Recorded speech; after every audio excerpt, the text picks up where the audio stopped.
IPO का नाम सुनते ही सबके दिमाग में एक ही बात आती है, यार एक अच्छा सा आईपीओ मिल जाए तो लाइफ बन जाए।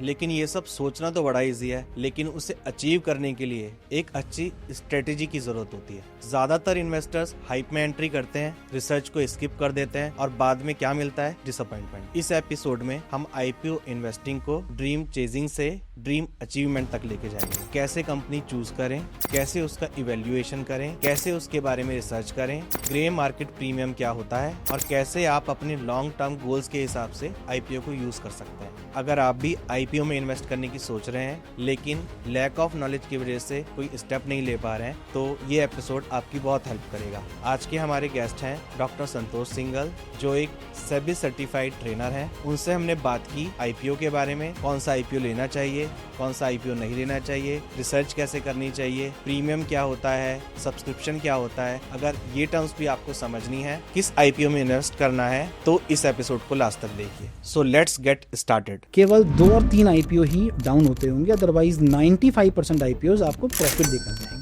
तो ऐसे कौन से फैक्टर हैं कि हमें आईपीओ में शेयर्स मिलने के चांसेस ज्यादा हैं? कुछ प्लेयर्स होते हैं जो कि मार्केट में केवल और केवल आईपीओ के थ्रू ही अर्न करते हैं और कोई काम नहीं है। कुछ बेनिफिट आपको तभी होगा जब उसका डिमांड ज्यादा होगी। लोगों में ना क्या होता है, अगर प्रॉफिट हो रहा है तो डाइजेस्ट नहीं हो पाता, प्रमोटर्स कंटिन्यूअसली अपने होल्डिंग्स को कम करते हैं, तो वो मेजर इशू है कि कंपनी के मालिक, कंपनी के जो प्रमोटर्स हैं वो निकल क्यों रहे हैं। लेकिन मैंने आज तक किसी को कमाते हुए नहीं देखा। ज्यादातर क्या होता है, खरीदते हैं प्राइस घटने लगता है जी, और बेचते हैं तो प्राइस बढ़ने लगता है। वो जो आपका ग्रे मार्केट है ना, वही आपका प्रॉफिट है। सर, शेयर मार्केट में जो लोग इन्वेस्ट करते हैं उनके लिए आईपीओ एक बहुत बड़ी टर्म है जी, हर कोई चाहता है कि किसी अच्छी कंपनी का आईपीओ से मिल जाए जिससे वो एक इंस्टेंट प्रॉफिट कमा सके। तो सबसे पहला क्वेश्चन तो ये है कि आईपीओ होता क्या है? देखिए, IPO is the initial public offering. Basically क्या होता है कि जब किसी कंपनी को पैसे की रिक्वायरमेंट होती है, ठीक है, फंड्स की रिक्वायरमेंट है ग्रोथ करने के लिए, तो उस कंपनी को पब्लिक में अपने इशू लाने होते हैं। ठीक है, आप ये भी कह सकते हैं कि अगर कोई कंपनी स्टॉक मार्केट में लिस्टेड होना चाहती है तो सबसे पहला काम होगा कि वो अपना आईपीओ लेकर आए। ठीक है, आपने देखा है कि ग्रेजुएशन करने से पहले में 12th पास करना ज़रूरी होता है। In the same manners, stock market में लिस्ट होने के लिए आपको आईपीओ लाना ही पड़ेगा। ठीक। आईपीओ लाने के बाद अब क्या होता है कि लोग उसमें इन्वेस्ट करते हैं, पब्लिक इन्वेस्ट करती है। ठीक है, इन्वेस्ट होने के बाद जब उसकी लिस्टिंग होती है, तो अगर लिस्टिंग ज़्यादा पर होती है तो पब्लिक का बेनिफिट है, इन्वेस्टर का बेनिफिट है। कम पे होती है तो वो हमारा लॉस होता है, इन्वेस्टर का लॉस होता है। इसी में आईपीओज में इन्वेस्ट करने वाले लोग प्रॉफिट और लॉस को अर्न करते हैं। ठीक। सिंपल फॉर्म में तो आईपीओ यही होता है कि इनिशियल पब्लिक ऑफरिंग है।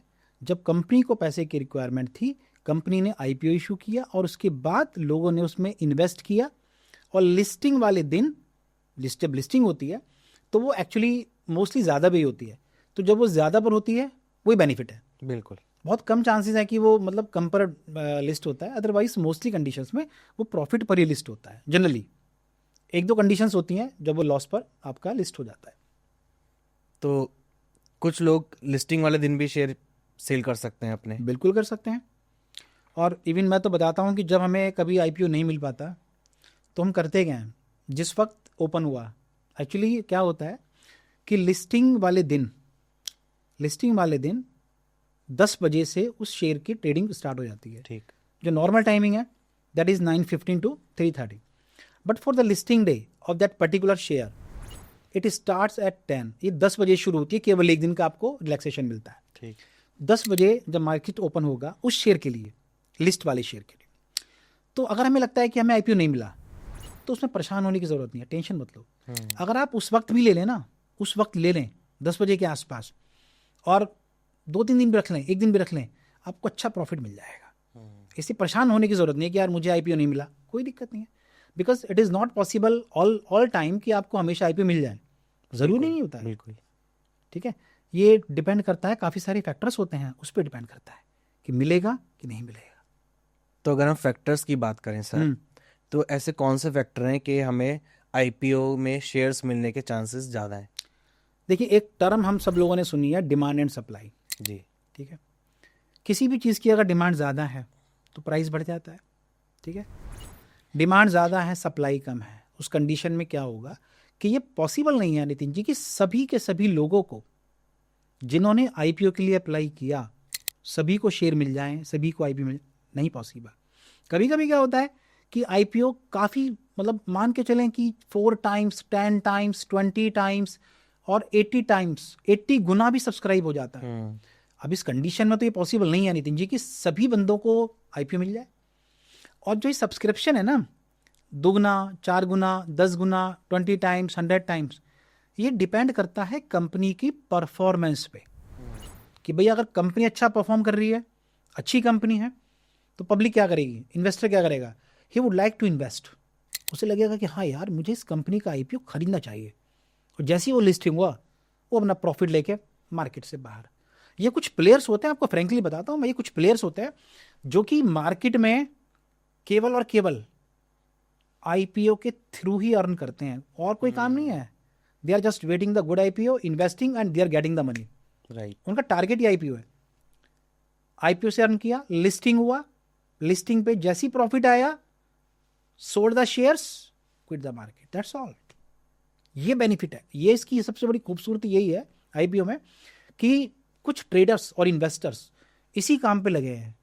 वो आपकी और हमारी तरह जॉब नहीं करते, वो सिंपली अपना आईपीओ लिया, बेचा, मार्केट से बाहर, प्रॉफिट पॉकेट में, and they are trying to invest in other IPO. जैसे सर हम एक एग्जांपल लें, किसी कंपनी ने अपने आईपीओ में अपने 1 लाख शेयर्स निकाले जी, और उसका जो सब्सक्रिप्शन आया जी, वो 50 लाख शेयर्स के लिए आ गया, जी, तो इन्वेस्टर्स को प्रपोर्शन में मिलता है हाँ, या कुछ इन्वेस्टर्स को मिलता है और कुछ को नहीं मिलता? नहीं नहीं नहीं, इसमें क्या होता है कि लॉटरी सिस्टम के थ्रू मिलता है एक्चुअली। ठीक। ये ज़रूरी नहीं कि सभी को मिलेगा, और ये भी नहीं कि सबको नहीं मिलेगा, ठीक है। एक प्रोपोर्शन में कंपनी क्या करती है कि जब आईपीओ इशू करती है और ज़्यादा सब्सक्रिप्शन होता है, तो एक लॉटरी सिस्टम के थ्रू करते हैं वो लोग, जिसमें आपके पैन कार्ड को वो लोग मतलब पिक कर लेते हैं। ठीक। और पैन कार्ड के थ्रू ही आपका एक रेशो के थ्रू आपका अलोकेशन आपको हो जाता है। ठीक। तो चांसेस ये होते हैं कि आपको मिल भी सकता है और नहीं भी मिल सकता है, अगर आप इंडिविजुअल हैं, क्योंकि इसमें काफ़ी सारी कैटेगरीज होती हैं। कुछ इंस्टीट्यूशनल इन्वेस्टर भी होते हैं, कुछ इंडिविजुअल्स भी होते हैं। तो वो आपको देखना पड़ेगा कि भाई इंडिविजुअल में हमारा रेशो कितना है, हमारा जो सब्सक्रिप्शन है वो कितना है। क्योंकि बेसिकली क्या होता है इसमें नितिन जी कि इंस्टीट्यूशनल इन्वेस्टर्स और individuals both are different terminology. अभी हमें ये समझना ज़रूरी है कि जो इंडिविजुअल है, जैसे आप और मैं हैं, आम पब्लिक हैं, हम इन्वेस्ट करते हैं, तो हमें प्रोपोर्शन में मिलेगा। सपोज करें we applied 100 shares, 100 lots, we applied 10 lots, तो उस रेशो में जो रेशो फाइनल होगा लीड मैनेजर के थ्रू या कंपनी के थ्रू, उस रेशो में हमको मिल सकते हैं और नहीं भी मिल सकते, ये भी चांसेस है। ओके। यस। तो जैसे किसी ने 1000 शेयर्स के लिए अप्लाई किया, जी, हो सकता है उसे 1000 मिल जाए, हो सकता है Maybe। उसे 500 या 100 मिले, और ऐसा भी हो सकता है उसे 1 भी ना मिले। बिल्कुल है, लेकिन ये डिपेंड करेगा प्रोपोर्शन पे। ये ज़रूरी नहीं कि उसको, अगर किसी ने 1000 अप्लाई किए हैं तो उसको 1000 मिल जाए, नहीं ज़रूरी, वो आपको प्रोपोर्शन मिलेगा। लेकिन आप जब भी आप देखेंगे ना, वो एक्चुअली पैन कार्ड को पिक करता है, पैन कार्ड के थ्रू ही ये लोग लॉटरी सिस्टम करते हैं कि हाँ जी ये जो रेशो निकालते हैं ये पैन कार्ड के थ्रू निकलता है, आपका डीमेट अकाउंट के थ्रू निकलता है। वो ध्यान रखना बहुत ज़रूरी है हम लोग।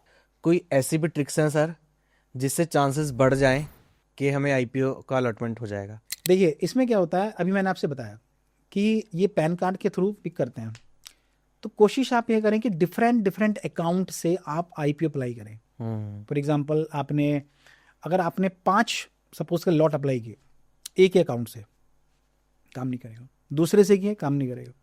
आपने अपनी वाइफ के नाम से डीमेट अकाउंट ओपन किया, आपने बेटे के नाम से किया, आपकी सिस्टर हैं, ब्रदर हैं, जो भी आपके रिलेटिव्स या फ्रेंड्स हैं, आपने उनके थ्रू डीमेट अकाउंट ओपन किया हुआ है, डिफरेंट आपने पैन कार्ड्स लगाए हुए हैं, तो वहाँ चांसेस ज़्यादा है कि आपको आईपीओ मिल जाए। वहाँ चांसेस बहुत अच्छे होते हैं कि आप आईपीओ ले सकते हैं और आपको 80% चांसेस आपके होंगे कि आपको मिल पाएगा।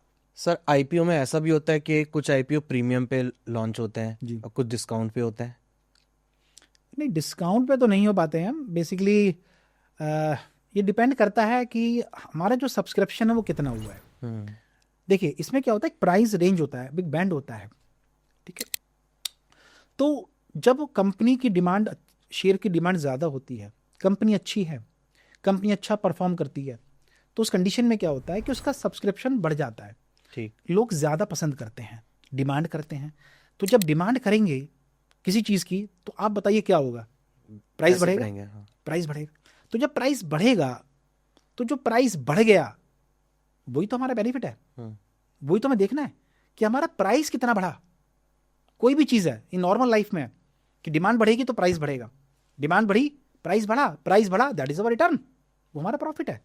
तो हमें वही प्रॉफिट हमारा आईपीओ का प्रॉफिट कहलाता है। तो हमें ये देखना है कि सब्सक्रिप्शन कितना हुआ। लोग क्या करते हैं कि फर्स्ट डे जैसे ही आईपीओ ओपन हुआ पहले दिन ही उन लोगों ने अप्लाई करना शुरू कर दिया। जनरली मेरा क्या मतलब फंडा है, मैं कैसा करता हूँ कि 2 दिन वेट किया एंड आई सी कि व्हाट इज़ द सब्सक्रिप्शन, कितना सब्सक्रिप्शन ज़्यादा हुआ है। तो जब सब्सक्रिप्शन ठीक ठाक हो जाता है, लगता है कि हाँ 20 गुना 10 गुना 15 गुना हो गया है, तो हम इसको अप्लाई कर देते हैं, ठीक। क्योंकि वहाँ रिटर्न के चांसेस थोड़े ज़्यादा है। और सपोज करें कोई शेयर सब्सक्राइब ही 2 गुना हुआ या नहीं हो पाया, कम हो पाया, तो वहाँ आपको कुछ बेनिफिट नहीं होने वाला। वहाँ तो जो आपने लगाया है ना वही वापस आएगा आपका। कुछ बेनिफिट आपको तभी होगा जब उसका डिमांड ज़्यादा होगी। डिमांड ज़्यादा होगी मतलब उसका सब्सक्रिप्शन ज़्यादा होगा, तभी होगा। सर आपने ऐसे भी कोई केसेस देखे हैं कि सब्सक्रिप्शन तो बहुत ज़्यादा हुआ, 50 गुना हुआ, 80 गुना हुआ, लेकिन उसके बाद भी आईपीओ फ्लॉप हो गया? देखिए काफ़ी बार ऐसा होता है कि मार्केट हाइप कर देता है कि हाँ जी LIC का आईपीओ आने वाला है, तो पब्लिक बिल्कुल टूट पड़ी कि हाँ जी I have to invest in the IPO of LIC या किसी और HDFC म्यूचुअल फंड पे। बट जब वो लिस्ट हुआ ना तो ऑन एन एवरेज हुआ, कोई ज़्यादा बेनिफिट नहीं हुआ, उसका हाइप क्रिएट हो गया। जैसे कुछ चीज़ें होती है कि हमने हाइप क्रिएट किया और उसके बाद वैसा नहीं हो पाया, है ना। तो ऐसे ही स्टॉक मार्केट में होता है, same thing happens with the IPO, ठीक है। तो हमें ये देखना है कि हाइप पे नहीं जाना, कंपनी के फंडामेंटल्स क्या हैं, कंपनी के प्रमोटर्स कौन है, कंपनी की लास्ट परफॉर्मेंस कैसी चलती हैं, कंपनी का विजन क्या है, कंपनी किन प्रोडक्ट्स में डील करती है, उसकी डिमांड कितनी होती है। तो हमें वो सब चीज़ें देखनी होती हैं, देखनी चाहिए एज ए गुड इन्वेस्टर, जो मुझे लगता है। ना कि हमें बस पब्लिक ने कहा ले लो तो ले लो, नहीं, just stop it and please focus कि भाई कंपनी के फंडामेंटल्स क्या हैं। अगर आपके फंडामेंटल्स अच्छे हैं तो नो डाउट अच्छा लिस्ट होगा, अच्छा लिस्ट होगा, अच्छा प्रॉफिट होगा, गेन होगा। अगर कोई लिस्टिंग वाले दिन या 1-2 दिन के अंदर नहीं बेचना चाहता तो एक आइडियल टाइम क्या है वेट करने का, जिसमें उम्मीद होती है कि शेयर प्राइस काफ़ी बढ़ जाएंगे और तब हम इसे निकाल देंगे? ऐसा कुछ नहीं होता नितिन जी, ऐसा कुछ नहीं है कि 2 दिन आइडियल टाइम है, 4 दिन या 10 दिन, ऐसा कोई आइडियल पीरियड नहीं होता है। ये आपके एक्चुअली डिसीजंस होते हैं कि हमारा जो टारगेट है वो कितना है। आपने फिक्स किया कि भाई मुझे तो 20% का रिटर्न चाहिए। मैं फ्रैंकली बताता हूँ, स्टॉक मार्केट में लोगों में ना क्या होता है, अगर प्रॉफिट हो रहा है तो डाइजेस्ट नहीं हो पाता, लॉस हो रहा है डाइजेस्ट कर लेंगे, प्रॉफिट हो गया, मान लीजिए मुझे प्रॉफिट हुआ 5,000 रुपये का या मुझे प्रॉफिट हुआ 10,000 रुपये का, ठीक है। अब आपको मन में ना खलबली हो गई, आपको यार 10,000 फटाफट निकल जाऊँ, मैं बेच दूँ निकल जाऊँ। लेकिन अगर आपका लॉस 10,000 है ना, आप वेट करेंगे कि यार कल और देखता हूँ, यार 2 दिन और देखता हूँ, यार I should wait for 1 week, यार आपका लॉस और हो गया, यार 20,000 हो गया, आई शुड वेट। हमारी सबसे बड़ी प्रॉब्लम क्या है, हम लोग ना लॉस को तो डाइजेस्ट कर लेते हैं, प्रॉफिट को डाइजेस्ट नहीं कर पाते। तो हमें इस प्रॉफिट को भी डाइजेस्ट करना है, ठीक है। ये आपका डिसीजन है कि मुझे 30% प्रॉफिट चाहिए और 30% के बाद मैं मार्केट से बाहर हो जाऊंगा। अगर उसके बाद 50-60 पर शेयर चला गया तो अपने आप को परेशान होने की ज़रूरत नहीं है, पैनिक करने की ज़रूरत नहीं है कि यार मुझे वेट करना था, अगर मैंने वेट कर ली होती तो मेरा ये प्रॉफिट होता। नहीं, आपका टारगेट अचीव हुआ, दैट्स ऑल। अब आगे बढ़ो ना, दूसरा शेयर लो आप। हम एक शेयर में क्यों फंसे हुए हैं? टारगेट था मेरा 50 का, मैंने 50 अर्न किया, बाहर।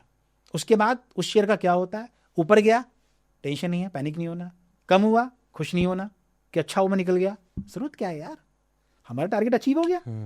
तो हमें तो उस टारगेट को फोकस करना है कि हमारा टारगेट क्या है। तो बेसिकली इन्वेस्टमेंट करते हुए ही हमें एक टारगेट डिसाइड कर लेना चाहिए। एग्जैक्टली इतने % प्रॉफिट पे हम बाहर हो जाएंगे जी, या इतने % लॉस पे हम बाहर हो जाएंगे। बिल्कुल बिल्कुल बिल्कुल, ये सबसे बड़ा फंडा यही होता है कि एक टारगेट हम फिक्स नहीं करते, बस प्रॉफिट हो रहा है तो खुश हो रहे हैं, और जब लॉस होगा तो ऐसे ऐसे हम लोग ऐसे वाइब्रेट हमारे हाथ करने शुरू कर देते हैं, इसमें रातों की नींद उड़ जाती है। तो बेटर है टारगेट फिक्स करो, टारगेट पे काम करो। सर ये लॉट साइज क्या होता है? जब भी आईपीओ लॉन्च होता है तो पता होता है कि भाई इसका लॉट साइज ये है, ये एग्जैक्टली होता क्या है? देखिए ये एक्चुअली क्या है कि एज ए इंडिविजुअल अगर आप इन्वेस्ट करते हैं तो as per the norms rules of SEBI एक इंडिविजुअल 2 लाख रुपए तक का इन्वेस्ट आईपीओ में कर सकता है एक डीमेट अकाउंट से, ठीक है। तो आपने अगर एक लॉट लिया तो एक लॉट आपका अराउंड 14,000 to 15,000 का होता है, ठीक। इंडिविजुअल के लिए 14 to 15,000 का एक लॉट होता है।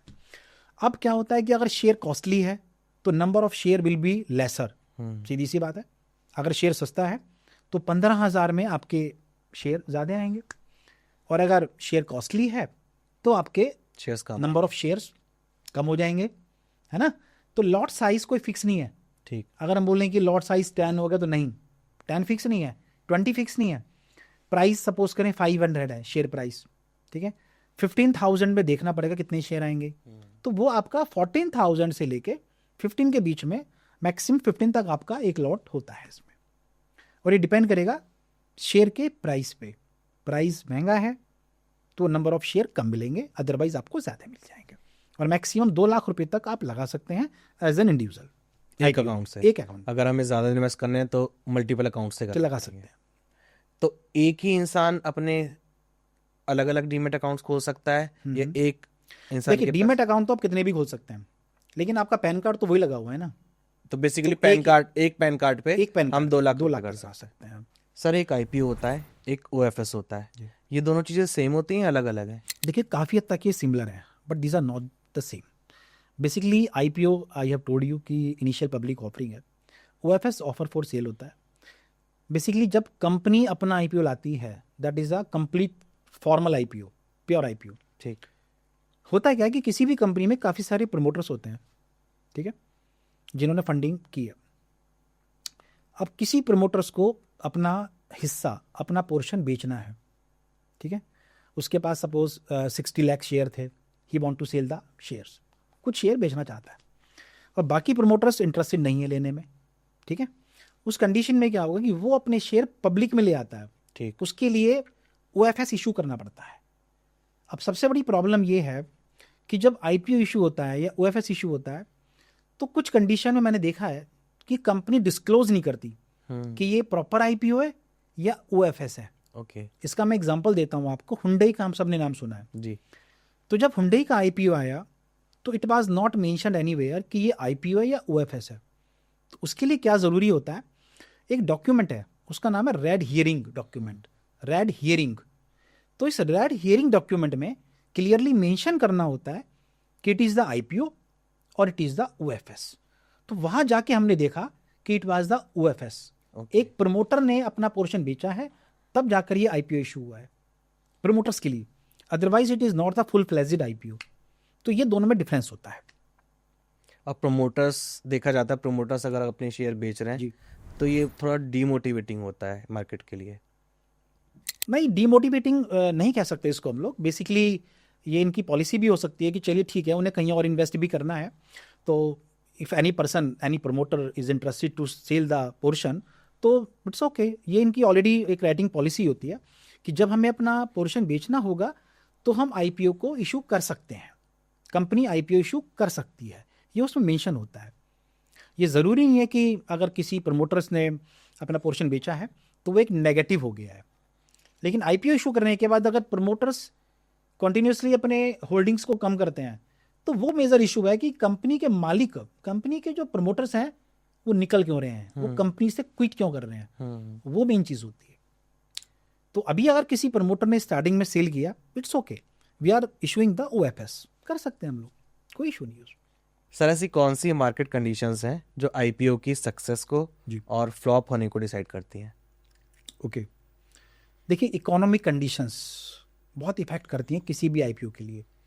अभी हमने देखा कि ट्रम्प अंकल ने, जो आपने देखा था सभी ने, कि टैरिफ बढ़ा दिए, टैरिफ बढ़ने के बाद एकदम से मार्केट में फ्लक्चुएशन आया, मार्केट डाउन हो गया।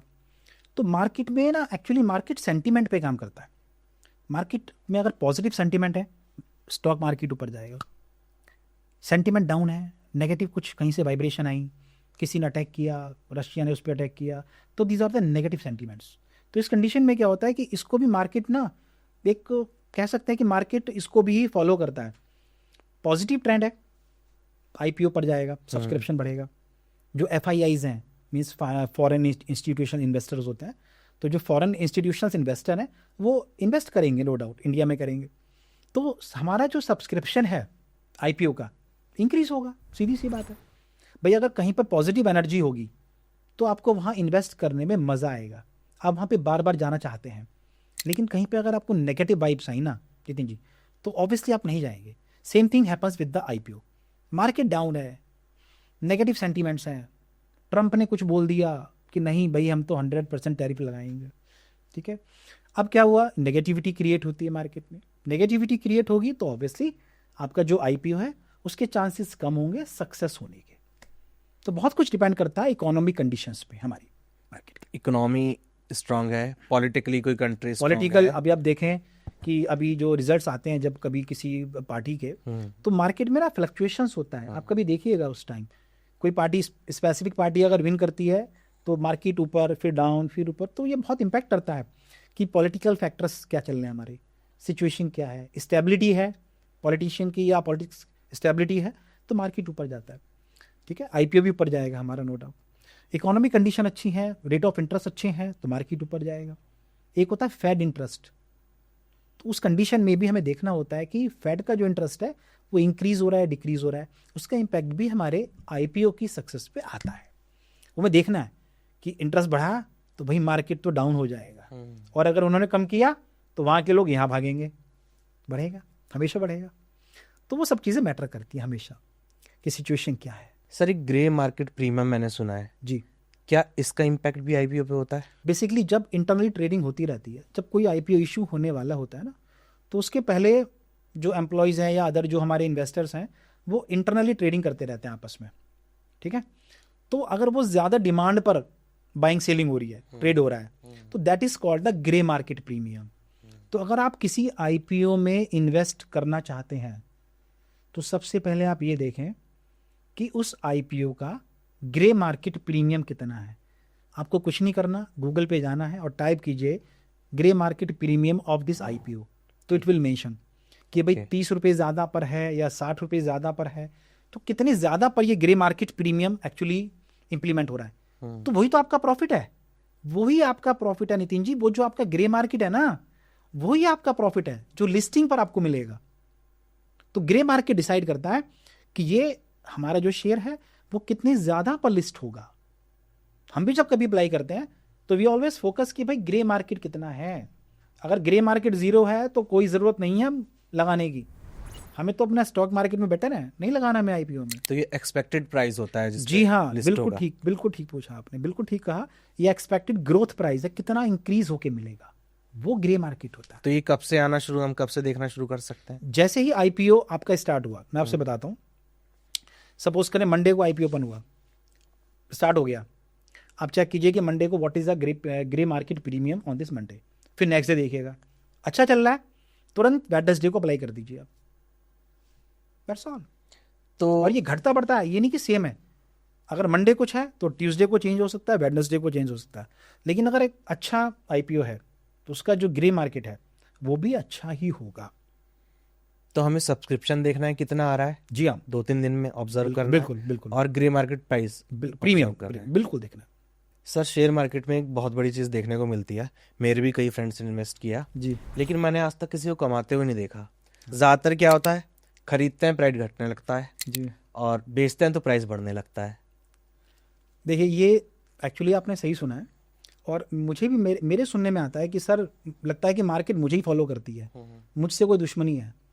आज मैंने लिया और आपने देखा कि उसके बाद मार्केट डाउन होना शुरू हो गया, और मैंने सेल किया तो बढ़ना शुरू हो गया। तो ऐसा नहीं कि मार्केट की दुश्मनी है आपके से, ऐसा नहीं है। ये आपका केवल एक थॉट है। आपको अगर लगता है कि ऐसा हो रहा है ना, तो आप एक काम करें, आपके पास 100 शेयर है ना, आप 10 शेयर बेच दीजिए, आप 90 अपने पास रख लीजिए, तब देखो बढ़ेगा कम होगा, ठीक है। लेकिन मेन बात मैंने आपसे पहले बोली थी कि पेशेंस बहुत ज़रूरी है इसमें। हमको लगता है कि मार्केट को हम चलाते हैं, ऐसा नहीं होता। मार्केट को हम नहीं चलाते, a lot of players there. हम तो कुछ भी नहीं है, वी आर जस्ट इंडिविजुअल्स। हम तो कौन से खिलाड़ी हैं, 10 शेयर लिए, 100 शेयर लिए। जो बड़े बड़े प्लेयर्स हैं जो थाउजेंड्स करोड़ लैक्स में बाय कर रहे हैं, उनकी बात अलग है। तो ऐसा नहीं होता कि मार्केट को हम लोग मूव करते हैं, लेकिन एक मन में परसेप्शन बैठता है कि यार मैंने बाय किया और उसके बाद देखो अपना डाउन होना शुरू हो गया, या मैंने सेल किया तो उसके बाद ये गिरना शुरू हो गया। ऐसा नहीं होता है। और आपको लगता है ना, तो आपके मन की शांति के लिए 100 में से 5 शेयर बेच दो और तब देखो बढ़ेगा या कम होगा।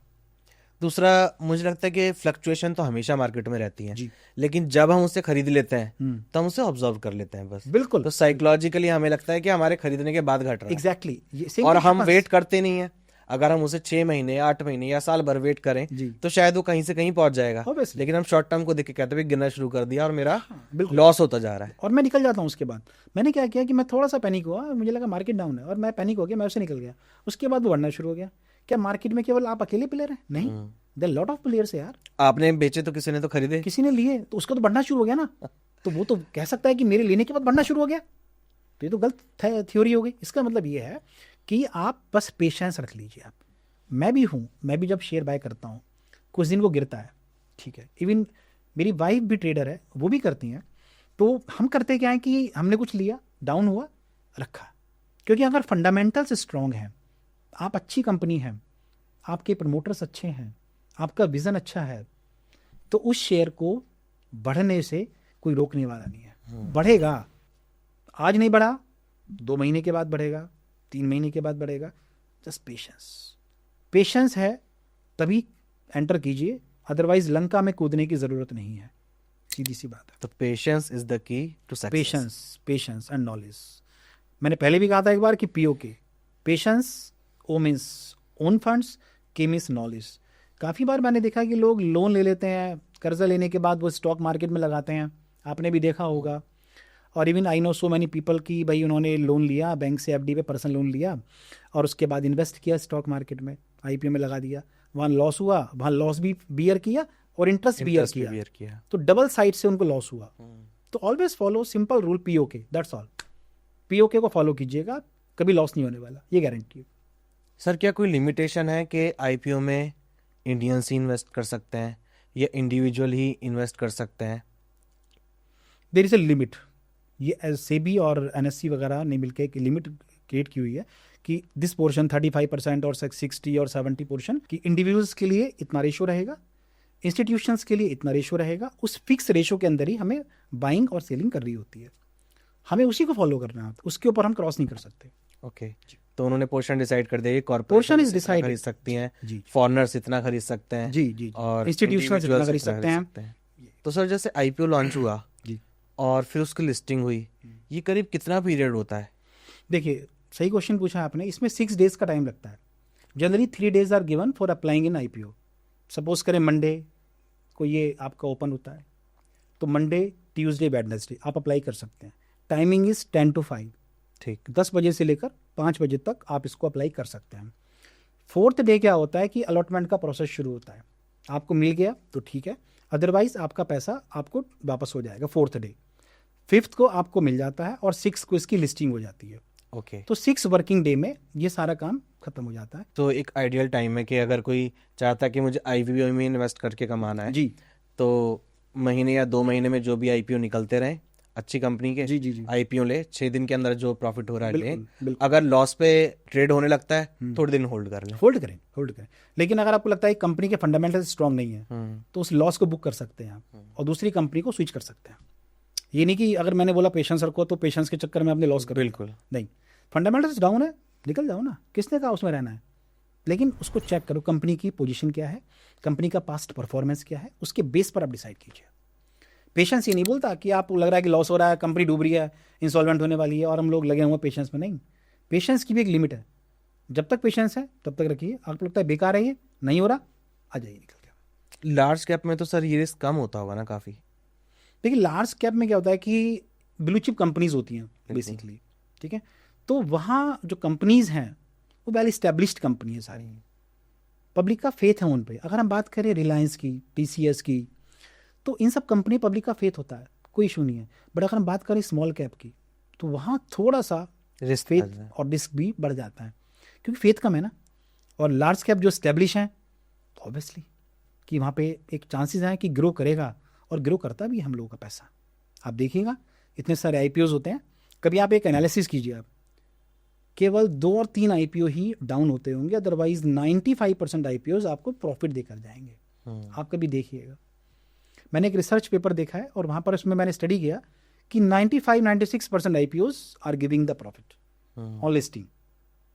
उसके बाद उनका परफॉर्मेंस डाउन होना शुरू हो जाता है।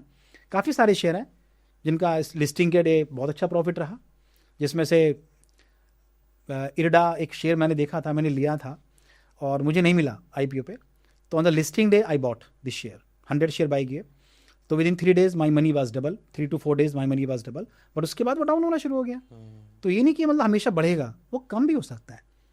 तो आपका टारगेट, मैंने पहले बोला, टारगेट आपका फिक्स होना चाहिए कि भाई मेरा जो फिक्स है वो 20% है, या मेरा जो टारगेट है 50% है। अगर वो अचीव हो गया, आई एम हैप्पी। और अगर आप सोचते हैं कि भाई मुझे तो डबल हो गया, आप ट्रिपल करना है, 4 टाइम करना है, तो वो नहीं चलता मार्केट में, उसमें आपको पैनिक होगा और कुछ नहीं होने वाला। सर, एक प्राइमरी मार्केट है और एक सेकेंडरी मार्केट है, दोनों में क्या फ़र्क है और कौन सी बेटर है? दोनों ही बेटर है, मार्केट तो दोनों अच्छी हैं। आईपीओ हो, actually primary market is the IPO market, और वो सेकेंडरी कब होती है?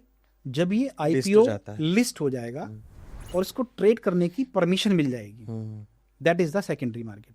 तो primary is nothing, it is just IPO market. Secondary list हो गया, लिस्टिंग डे से ही वो सेकेंडरी मार्केट में काउंट हो जाएगा। मंडे को अगर लिस्ट हुआ तो समझिए मंडे को वो सेकेंडरी मार्केट में आ गया। तो प्राइमरी होता है तब जब कंपनी आपको सेल कर रही है जी, सेकेंडरी तब है जब एक इन्वेस्टर दूसरे इन्वेस्टर को कर रहा है। जब ट्रेडर्स आपस में सेल करते हैं। बेसिकली इक्विटी में क्या होता है, कंपनी केवल एक ही बार इशू करेगी, उसके बाद तो ट्रेडर्स आपस में ही ट्रेडिंग करते रहेंगे। ये परपेचुअल पे काम करता है। परपेचुअल मींस कंपनी ने एक बार किया वापस नहीं लगे वो, जब तक कि कंपनी बायबैक का ऑफर ना दे दे, अदरवाइज तो फिर ये प्रोसेस चलेगा होल लाइफ। आज बाय किया इसने, ए ने किया, बी को बेचा, बी ने सी को बेचा, सी ने डी को बेचा, this process will be and never ending, कुछ चलता रहेगा। सर, लास्ट में हमारे व्यूअर्स के लिए आपकी क्या एडवाइस है आईपीओ को लेकर? If you are new in this market और आप किसी आईपीओ में इन्वेस्ट करना चाहते हैं, कुछ चीज़ों का ध्यान रखिए। सबसे पहली चीज़ कि जिस कंपनी का आईपीओ आने वाला है उसके प्रमोटर्स कौन हैं। दूसरा, उस कंपनी की पास्ट परफॉर्मेंस क्या है, कंपनी के फंडामेंटल्स क्या हैं, कंपनी किस प्रोडक्ट में डील करती है, प्रॉफिट्स क्या हैं कंपनी के, कंपनी का विजन क्या है, और जो मैंने बताया ग्रे मार्केट प्रीमियम, वो ध्यान रखिए आप। तीसरा, सब्सक्रिप्शन क्या है। तो कुछ चीज़ों पर फोकस करके अगर आप आईपीओ में इन्वेस्ट करें तो आई थिंक कि you will get a good return. ये आपकी एक साइड इनकम अच्छी खासी हो सकती है। और अगर आपको लगता है कि सब्सक्रिप्शन अच्छा है, आईपीओ अच्छा है, तो आप कुछ दूसरे अकाउंट से अप्लाई कीजिए। अपने अकाउंट को तो करेंगे आप, नो डाउट, लेकिन आप अपने अकाउंट के अलावा भी कुछ दूसरे अकाउंट से अप्लाई कीजिए ताकि चांसेस आईपीओ मिलने के थोड़े आपको ज़्यादा हो जाए। वो बहुत ज़रूरी है कि आप उस चीज़ का ध्यान रखें कि डिफरेंट अकाउंट से आप आईपीओ को अप्लाई करें ताकि नंबर ऑफ चांसेस प्रपोर्शन आपका ज़्यादा हो जाए। Thank you so much sir. बहुत सारे क्वेश्चंस थे, बहुत सारे डाउट्स थे आईपीओ को लेके। Thank you very much. आपने सारे क्लियर किए, उम्मीद है व्यूअर्स के भी क्लियर हुए होंगे। Thank you so much.